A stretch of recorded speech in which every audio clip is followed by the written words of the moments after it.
78तम जातीय समर शिक्षार्थी बाहिनी दिवस पालित। पाटणा ब्लॉक मुख्यालय पाटणा आंचलिक महाविद्यालय रे अध्यक्ष वीरेंद्र कुमार साहू प्रत्यक्ष तत्वावधान में 78तम जातीय समर शिक्षार्थी बाहिनी दिवस बा एनसीसी डे पालन करा जायछि।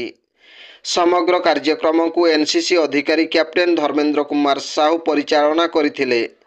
कार्यक्रम अध्ययनरत 60 जन और 20 जन पुरातन एनसीसी छात्र अंशग्रहण करथिले। मुख्य अतिथि भावे महाविद्यालयर प्रतिष्ठाता संपादक विद्याधर दास एनसीसी पताका उत्तोलन करिथिबा बेले एनसीसी छात्र छात्री द्वारा एनसीसी संगीत गान और भारत माता की जयध्वनि दियाजिबा सह आकर्षणीय सामरिक कलाकौशल प्रदर्शन करा जायथिला।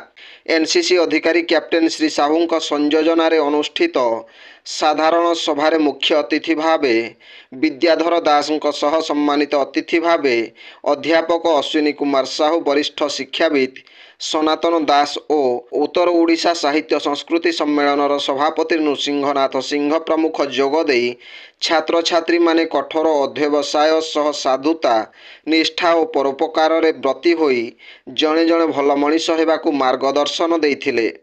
एनसीसी रे जोग देइथिबा निजर दक्षता प्रतिपादित करिथिबा उत्तम बिन्धाणी सिपुन कुमार महांत झांसी राणी नायक दीपक प्रधान और तपस्विनी महांत को प्रमाणपत्र और पुष्पगुच्छ दिया जाई कार्यक्रम रे संवर्धित करा जाइथिला। ब्यूरो रिपोर्ट जनजागरण ओडिया। वीडियो गुडी को आपण मानकु भलो लागुथिला हम चैनल को सब्सक्राइब करिवा सह लाइक शेयर करिवा को भूलंतु नाही।